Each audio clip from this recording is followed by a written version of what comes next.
Hello, kids. It's Mr. Agee here, and I'd like to read this book to you for our reading session today. It's called Under the Lemon Moon by Edith Hope Fine, and it's illustrated by Renee King Moreno. It is a Parents' Choice Silver Honor winner, and I hope you enjoy the story, and it's going to lead us to a discussion in our reading session today. So, Under the Lemon Moon by Edith Hope Fine. And this is published by Lee and Low Books. Under the Lemon Moon.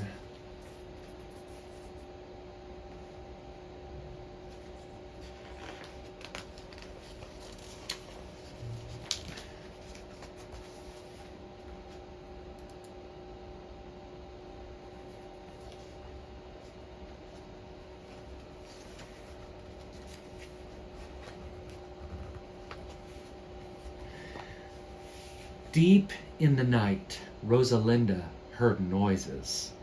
Whoosh! Shh! Snap! What is that? She wondered. Slipping from her bed, she peeked out past Mama's garden with its papa-clothed scarecrow and past the wash line. Way back by the lemon tree, something was moving. Heart thumping, Rosalinda crept to the doorway. Blanca, her pet hen, fluttered down from the rafters. Puck, puck, puck, brawked Blanca. Shh! Shushed Rosalinda.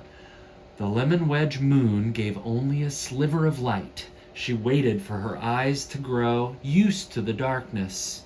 Then she saw branches shaking in the shadows.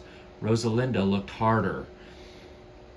A man with hunched shoulders was stuffing lemons into a cloth sack. Her lemons. From her tree.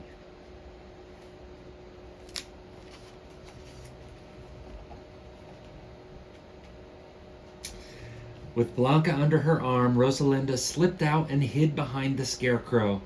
Who is this night man? Why does he take my lemons? She wondered. Blanca flew to the scarecrow's head. Rosalinda wobbled its stick-stiff arms. Aye! Cried the night man. He grabbed the sack and fled.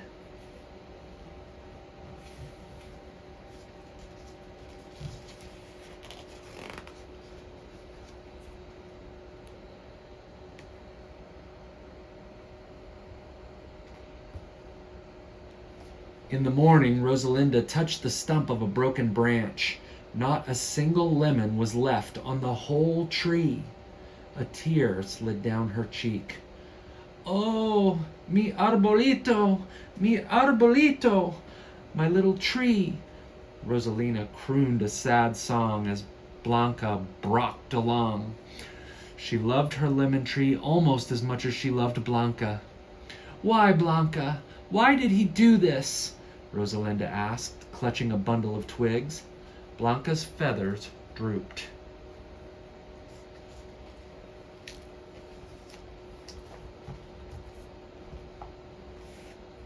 By the end of the week, many leaves of the lemon tree were yellow. Some had fallen. Rosalinda's worries got bigger. First the nightman, now her tree was sick. After breakfast, Rosalinda listened to the thrum, thrum of Mama's loom. I must do something, Rosalinda told her parents. Perhaps someone we know can help, Mama suggested, smoothing Rosalinda's long hair. A neighbor or friend, or your abuela, added Papa with a hug. He turned back to his workbench. Rosalinda set out.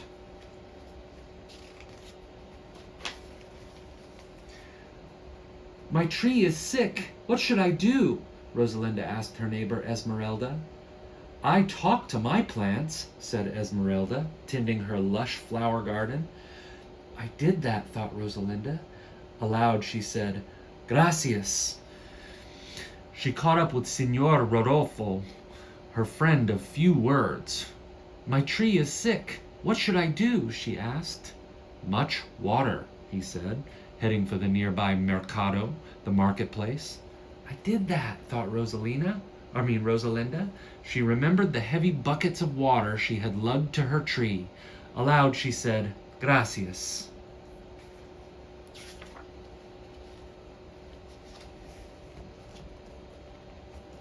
When Rosalinda arrived at her grandmother's house, Abuela was sitting on her porch in the morning sun.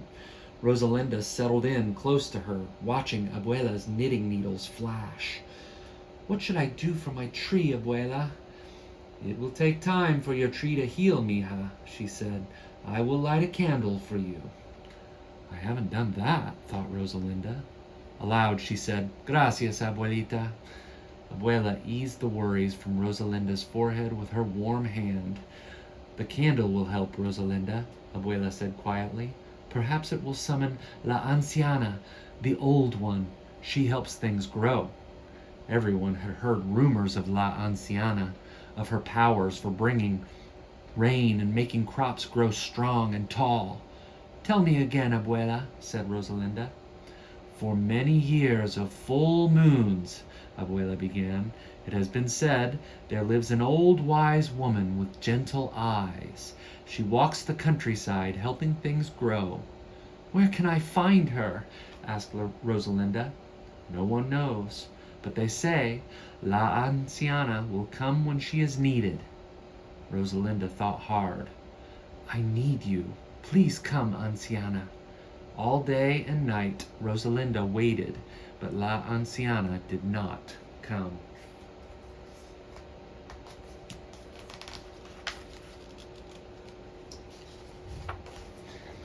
As the sun slipped down the sky, Rosalinda told Blanca, We must go home. They circled back through the mercado with its colorful stalls and busy shoppers. Then Rosalinda stopped. Limons, said a sign on the last stall.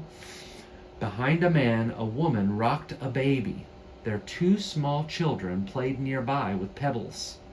Rosalinda knew this man with hunched shoulders who was selling lemons. He was the night man, and the lemons were hers. Rosalinda shivered. She and Blanca ducked behind a stall lined with bright marionettes. It's the night man, with lemons from my tree. Where are you, Anciana? Stammered Rosalinda. She stroked her quivering hen's soft feathers.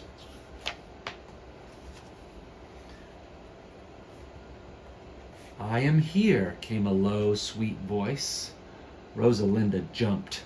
Before her stood a woman with silvery hair. Her wrinkles were deep, her eyes gentle. Rosalinda knew.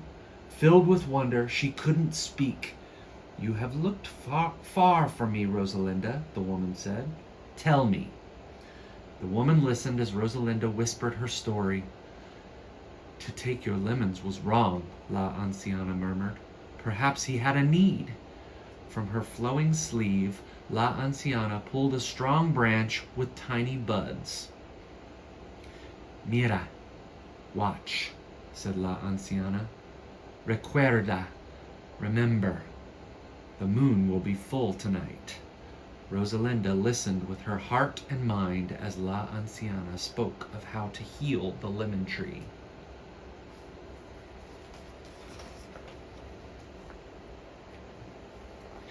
That night, Rosalinda crept outside under the lemon moon. She closed her eyes. Mira y recuerda. Watch and remember. Rosalinda tore an old rag into strips. She held La Anciana's branch against the stump of the broken branch of her lemon tree. They fit as naturally as a fat lemon fit in Rosalinda's cupped hands. Round and round she pulled the ribbons of cloth, binding the two branches until they held as one. Moonbeams poured over the sickly tree, making yellowed leaves look silver. Tired, Rosalinda curled up under her tree and dozed.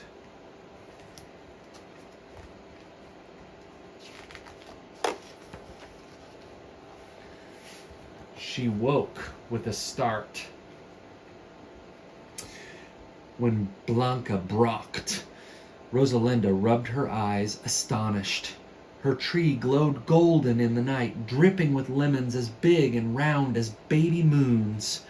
Arms wide, Rosalinda danced around the shimmering lemon tree. Blanca followed, wings aflutter. The next morning, Rosalinda told Blanca, "I know what to do." She piled fat, yellow lemons into a wooden cart. Blanca perched on the lemon pyramid. Off they went together.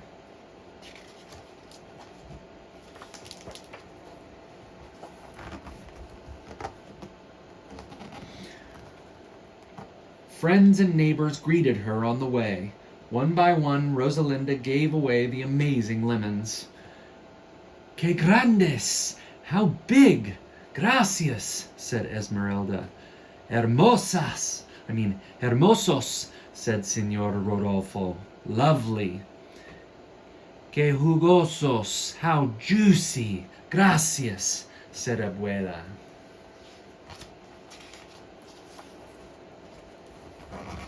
When Rosalinda had given away all but one of her lemons, she headed for the last stall of the mercado. Rosalinda stared at the nightman as he stared back. Then her warm hand touched his cold, rough hand, and she gave him her last fat lemon. "Lo siento. I am sorry." The man lowered his eyes. Rosalinda found her voice. "Siembra las semillas." "Plant the seeds," she told him. "Do it tonight, while the moon is still full." The man was quiet. He tilted his head toward his family with their worn clothes and hungry faces. "For you and for them," said Rosalinda. "I will do as you tell me," he said.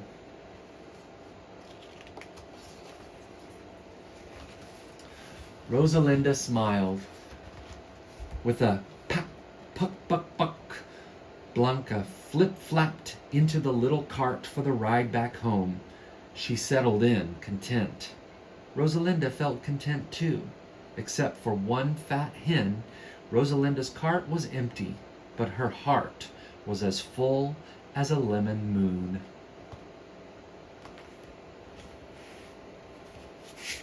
And that was Under the Lemon Moon by Edith Hope Fine and illustrated by Renee King Marino.